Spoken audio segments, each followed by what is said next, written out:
करेंगे। बोलो ओम भूर्भुवः स्वः तत्सवितुर्वरेण्यं भर्गो देवस्य धीमहि धियो यो नः प्रचोदयात्। ओम भूर्भुवः स्वः तत्सवितुर्वरेण्यं भर्गो देवस्य धीमहि धियो यो नः प्रचोदयात्। उपस्थित पवित्र आत्माओं,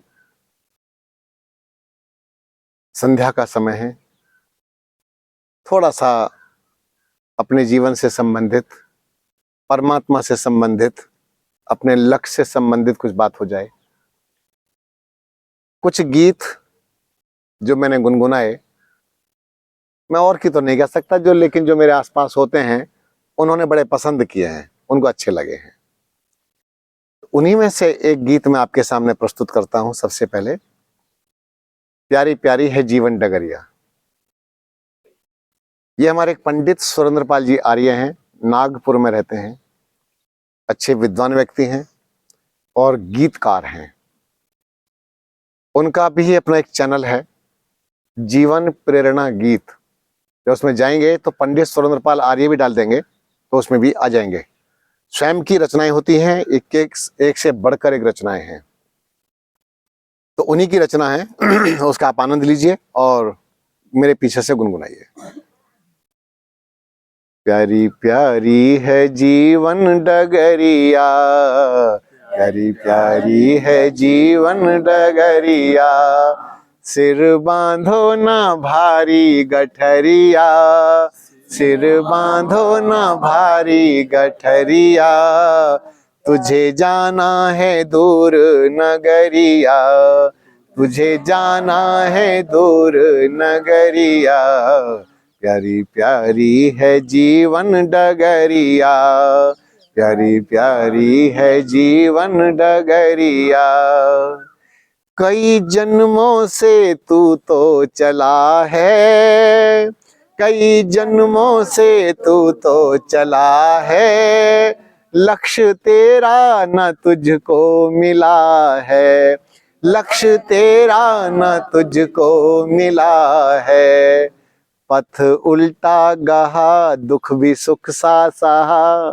पथ उल्टा गहा दुख भी सुख सा सहा, फटी तन रूपी तेरी चदरिया, फटी तन रूपी तेरी चदरिया, प्यारी प्यारी है जीवन डगरिया, प्यारी प्यारी है जीवन डगरिया, सिर बांधो ना भारी गठरिया, सिर बांधो ना भारी गठरिया, तुझे जाना है दूर नगरिया, तुझे जाना है दूर। अगर यात्रा पूर्ण करनी है तो दिमाग को थोड़ा सा खाली करो इसे। अरे बहुत इसमें इकट्ठा कर लिया है। कुछ भार को हल्का तू कर दे, कुछ भार को हल्का तू कर दे, या घर से ही पहले तू चल दे, या घर से ही पहले तू चल दे, तू जो जल्दी चले तुझे मंजिल मिले, तू जो जल्दी चले तुझे मंजिल मिले, तेरी भर जाए रीति गगरिया, तेरी भर जाए रीति गगरिया, प्यारी प्यारी है जीवन डगरिया, सिर बांधो ना भारी गठरिया, तुझे जाना है दूर नगरिया, तुझे जाना है दूर नगरिया, तुझे जाना है दूर नगरिया। ओम। क्योंकि मेरे पास में काफी समय पहले मुंबई से 4-5 लोग आए थे और ये उपस्थित पवित्र आत्मा सुनकर के उनके मन को कितना संतोष मिला बताऊं। वो ये कहते थे कि गुरुजी हम तो अब तक अपने आप को पापी ले और कलंकी ले और दुनिया भर के पता नहीं क्या क्या सोचते रहते थे। और बड़ी प्रार्थनाओं में भी कहा जाता है, पता है क्या कहा जाता है, मैं मूर्ख खलकामी, है ना, मैं सेवक तुम स्वामी। चलो वहां तक तो ठीक है, तुम सेवा कर लो, लेकिन मैं मूर्ख मूर्ख अगर आप करते चले जाओगे तब भी बात नहीं बनती है। परमात्मा के बच्चे हैं, परमात्मा की शरण में आ गए तो वहां कौन मूर्ख रहता है। तो इसी प्रकार से वो क्या बोलते हैं कि जब आप ये बोलते हैं उपस्थित पवित्र आत्माओं, तो ऐसा संतोष मिलता है कि हम भी पवित्र आत्मा हैं। शब्द का बड़ा भारी प्रभाव होता है। हम किसी व्यक्ति को तू करके बात कर रहे हो, तू करके, मैं अपने किसी भी कार्यकर्ता को या हमारे जो सेवा करने वाले हैं, तू शब्द कह करके कभी नहीं बात करता हूं, ठीक है, कभी भी नहीं। क्योंकि मेरे जो गुरुजी थे ना, मेरे गुरुजी, पता है वो बहुत दिव्य आत्मा थे।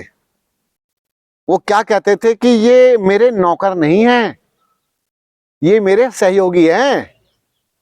अरे मैं अकेला क्या करूंगा, ये तो सारा का सारा अभियान मेरे जो सहयोगी यही चला रहे हैं। तो इसीलिए अब बोले जी ये तो काम के पैसे लेते हैं। अरे बोले एक बात बताओ, उसका परिवार नहीं है, उसका पेट नहीं है क्या। तो इसीलिए कभी भी कोई व्यक्ति हमारे साथ में जब काम कर रहे हैं तो उनको हल्के विचारों से संबोधित, हल्के शब्दों से संबोधित ना करें, उसको भी सम्मान दीजिए। और कभी अगर वो आपको छोड़ के चला भी गया तो आपके ही शब्द उसके मस्तिष्क में गूंजते रहेंगे, अरे मुझे कितना प्यार दिया, कितना सम्मान दिया। तो भैया शब्दों का एक अलग ही प्रभाव होता है, ठीक है ना। तो कि कोई भी व्यक्ति को दीनहीन ना समझे।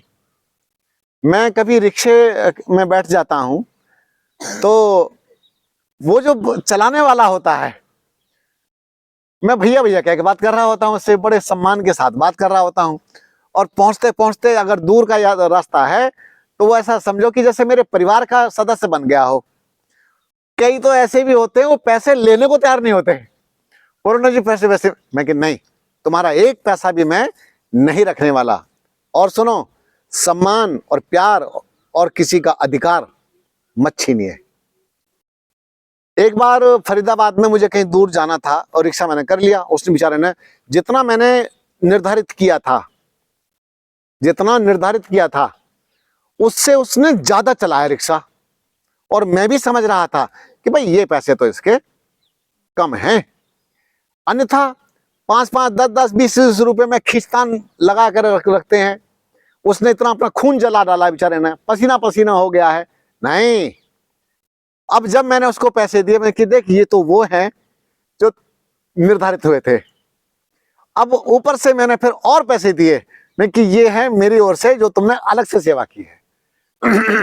किसी का एक भी हिस्सा, कुछ भी भाग अपने साथ में नहीं जाना चाहिए, ये याद रखना। यहां का यही चुकता कर लो, व्यवहार में मजबूत रहो, आदतें अच्छी रखो, आपके मन में कभी बेचैनी नहीं आएगी। बेचैनी कब आएगी, जब आप दूसरों का अधिकार छीन लेते हो। अधिकार छीन कर देखो, आपकी नींद गायब हो जानी अपने आप ही। तो इसी प्रकार से आप सभी को बहुत ध्यान रखना होगा, पल पल ध्यान रखना होगा कि मेरे हिस्से में किसी का पैसा अनावश्यक तो नहीं आ गया है। आ गया है तो सेवा में लगाओ। हम सभी अच्छा जीवन जीना चाहते हैं, शांति प्राप्त करना चाहते हैं, बड़ी बड़ी साधनाएं करना चाहते हैं। तो कहते हैं आदत बुरी सुधार ले, बस हो गया भजन। वे हमको कुछ करने ही नहीं देती हैं। और एक बात समझो, जैसे आप कुछ सामान खरीदते हैं, मानो मूंगफली खरीदनी है आपको, और ठेले वाला गरम गरम मूंगफली गरम करके बेचते हैं सर्दियों में, वो मूंगफली बेच रहा है। कई बुद्धिमान लोग क्या करते हैं, जब तक वो तोलता उसके कई मूंगफली फोड़ फोड़ के खा जाते हैं, कई मूंगफली खा जाते हैं। तो मैंने फिर उसको टोक दिया। मैंने कि भाई जो ये मूंगफली तुमने 4 मूंगफली खाई है इसकी, इसमें से 4 मूंगफली जो तोली है इसने, इसमें से निकाल के उसमें डालो, क्योंकि 4 मूंगफली जो तुम खाए हो ये उसका भाग आपके हिस्से में जुड़ गया। तुम्हें किस रूप में चुकाना पड़ेगा ये पता नहीं चलेगा तुम्हें। सिंगाड़ा लेने खड़े हो गए, 2-4 सिंगाड़े फाड़ डाले, वो तोड़ दीजिए, वो तो चबा गया। मेरे सामने की बात है, और बताऊंगा नहीं, नाम नहीं लूंगा, आप में से कई लोग उनको जानते भी होंगे। तो है अक्सर लोग कर लेते हैं। तो सुनो, अब वो सिंगाड़े खा लिए, जब तुल गए सिंगाड़े, मैंने कि 1 2 3 सिंगाड़े इसमें से निकालो, उसके वापस डालो। बोले क्यों जी? मैं कि यूं जी, आपने बिना अनुमति के और सिंगाड़े उसके उठा के खाए हैं। ये दिन भर धूप ताप में खड़ा होकर के बेचारा सिंगाड़े बेच रहा है, तो आपको 3 सिंगाड़े खाने का कोई अधिकार नहीं था। जब इतनी सच्चाई और जब इतनी निष्ठा आप अंदर भर जाएगी ना, तो आधी बीमारी तो वैसी गायब हो जाती है। आपको नहीं पता चलता कि हम कहां फंसे पड़े हैं। आपको तो लगता है बीमार हैं, लेकिन समस्या कहीं और जगह अटकी पड़ी है। परिणाम कुछ और भोगने पड़ रहे हैं, दंड कुछ और मिल रहे होते हैं। बात समझ में आ रही है? दंड कुछ और मिल रहे होते हैं। आखिर दैवी विधान है ना, परमात्मा का विधान है ना, कि जो व्यक्ति कर्म जैसा करता है उसको उसी रूप से उसका फल भी प्राप्त होता है। तो कहीं ना कहीं कहीं ना कहीं कहीं ना कहीं हमारा ही कोई ना कोई दोष होता है जो हमारे सामने आके खड़ा हो जाता है। वो बीमारी के रूप में आएगा, किसी ना किसी रूप में आएगा, और उससे आप बच नहीं सकते। तो एक बात तो ये पक्की हो गई कि हम किसी का अधिकार ना छीने, किसी के अधिकार की कोई भी वस्तु अपने अधिकार में जबरन ना लें, किसी को सताएं नहीं, किसी को पीड़ा ना दें। ये हमारी सनातन संस्कृति का हिस्सा है। तो वैदिक धर्म की भी जय, लेकिन अंदर परिवर्तन नहीं आया। एक बात बताऊं आपसे, मैंने अभी पीछे कहा था कहीं पर प्रवचन में कि संध्या की पर संध्या हुई, बताया था ना। संध्या की, कितने साल हो गए संध्या करते करते, क्या मिलन हुआ? आखिर तो आंख बंद करके बैठे थे मिलन करने के लिए कि परम शक्ति के साथ हमारा तारतम्य जुड़ जाएगा। हुआ? नहीं हुआ। मंत्र पाठ करके उठ गए, फॉर्मेलिटी पूरी कर ली आपने, औपचारिकता निभा ली, और जिस दिन आपकी संध्या होनी शुरू होगी ना, ये सारा संध्या का विषय, संध्या ही तो हो रही है अभी ये सब, पर आपको समझ में नहीं आ रही। अभी पक्षी बोल रहे हैं तो गीत गा रहे हैं। प्रातःकाल में गीत सुनाया था मैंने, आपको ध्यान होगा। क्या है वो? सूर्य देव ने पूर्व दिशा में अपनी लाली फैलाई। क्या संध्या चल रही होती है उस समय। पूरी प्रकृति संध्या में लगी है, ध्यान भजन में लगी है, समाधि में लगी है।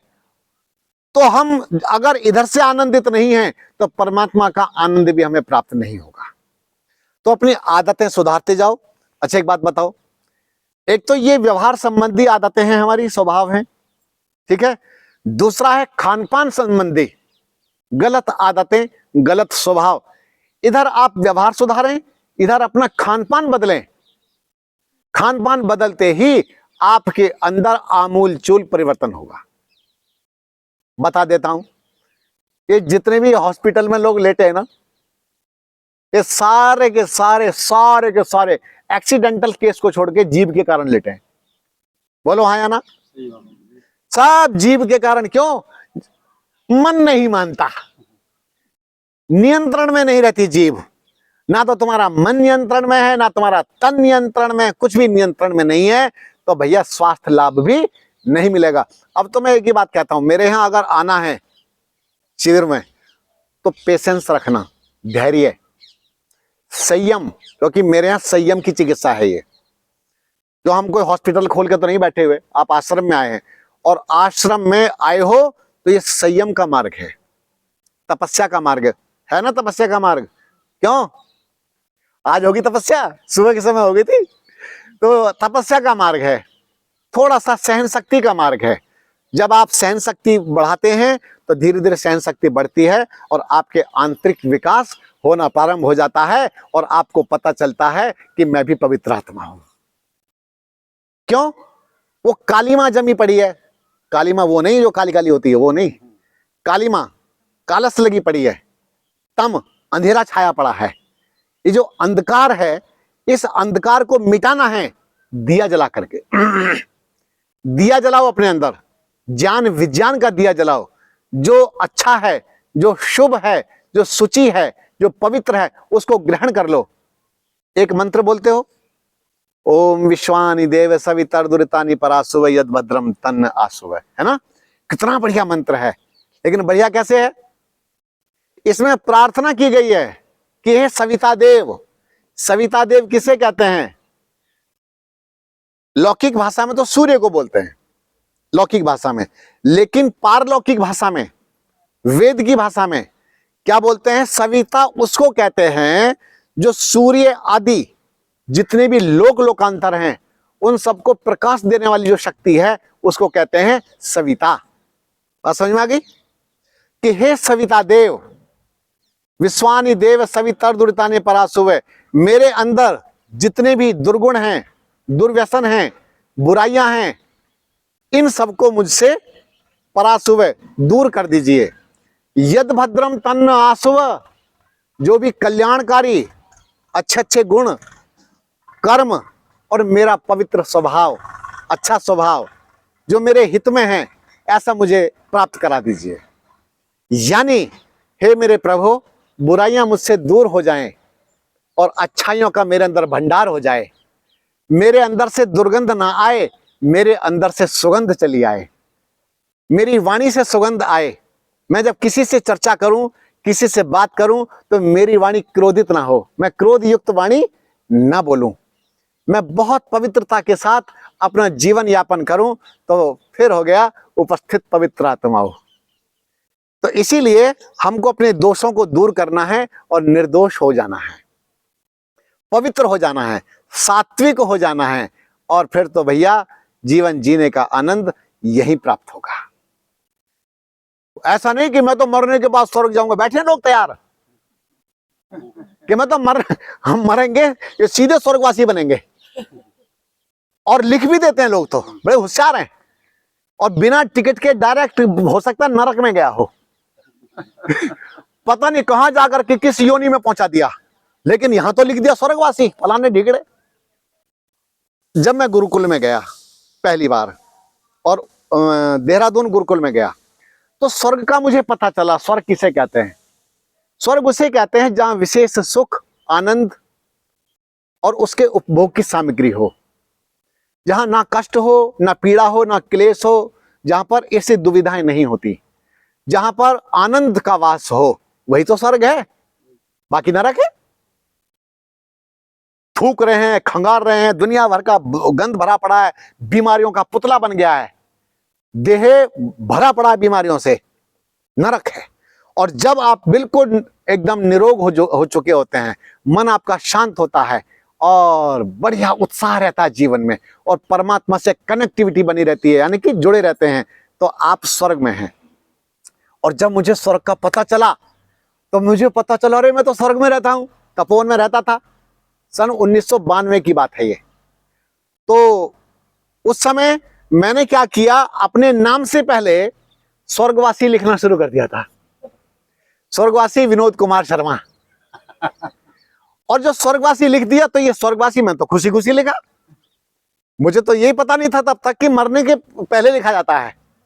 मैंने पहले लिख डाला और चिट्ठियों में भी लिखने लगा। मेरे चाचा रहते थे फौज में, तो मैंने वो चिट्ठी लिखी चाचा को, वो अंतरदेशी है, क्योंकि फौज में तो अंतरदेशी जाते हैं। तो और पीछे लिखा था स्वर्गवासी विनोद कुमार शर्मा। और चिट्ठी लेकर के जो वो पहुंचा, उनका पोस्टमैन बोले, भैया ओम प्रकाश भाई, तेरे यहां तो बड़ी ट्रेजेडी हो गई है, बड़ी भारी दुर्घटना घट गई है। क्या?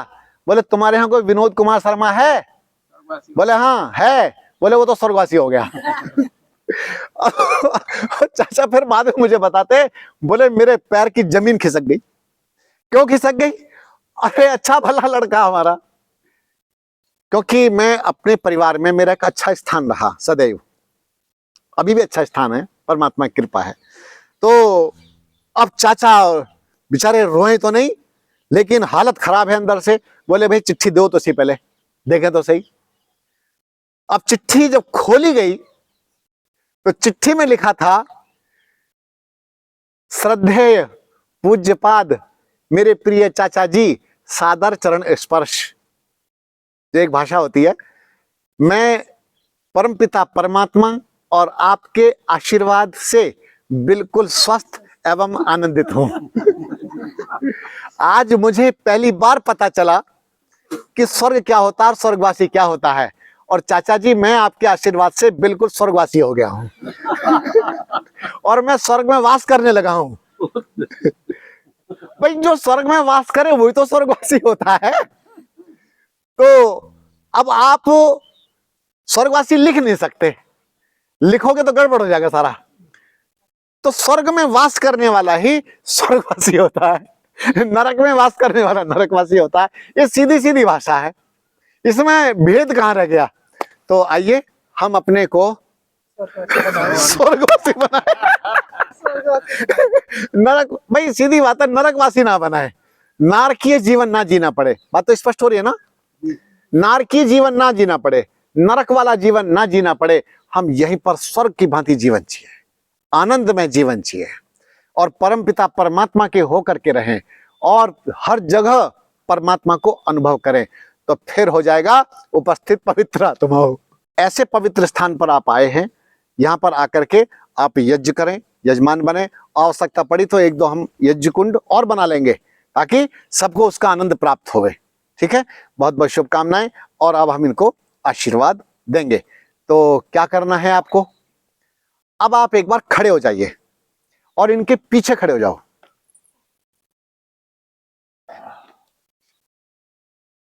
इनके पीछे आ जाओ, सब सब पीछे।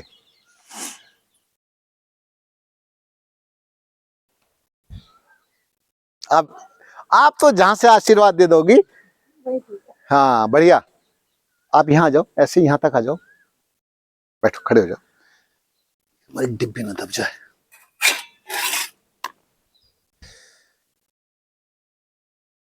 देखो, आप यजमानों को बता रहा हूं, ये बड़ा सौभाग्य का क्षण है, क्योंकि इस समय सभी का जो आभा मंडल है, जिसको हम ऑरा बोलते हैं, बड़ा ही दिव्य हो चुका है। और ये दिव्य ऑरा के द्वारा, दिव्य आभा मंडल के द्वारा आपको ब्लेसिंग दे रहे हैं, आशीर्वाद दे रहे हैं। इनके हाथों से जो निकलने वाली किरणें हैं, तरंगे हैं, ये आपको प्रभावित करेंगे।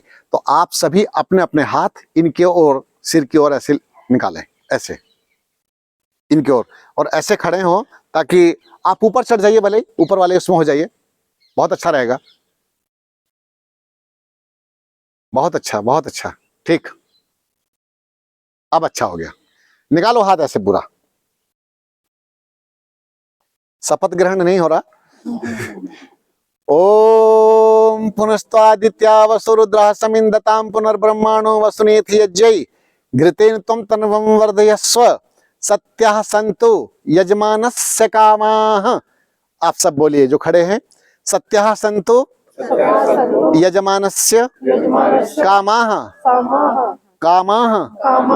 हे यजमान दंपति, तुम आयुष्मान वर्चस्वी तेजस्वी श्रीमान श्रीमती निरोगी भूयाः। हे प्रभु, यजमान दंपति की समस्त श्रेष्ठ कामनाएं पूर्ण हो, सफल हो, निरोगी हो। ओम स्वस्ति ही स्वस्ति ही स्वस्ति ही। खड़े होकर के ही शांति पाठ कर लें, ठीक है, ऐसे कर लें। ओम द्यौः शांतिरंतरिक्षं शांति, पृथिवी शांतिरापः शांतिरौषधयः शांति, वनस्पतयः शांतिर्विश्वे देवाः शांति, ब्रह्म शांति सर्वं शांति, शांतिरेव शांति सामा शांतिरेधि। ओम शांति शांति शांति। आप सबका बहुत बहुत धन्यवाद। आज के आनंद की जय हो।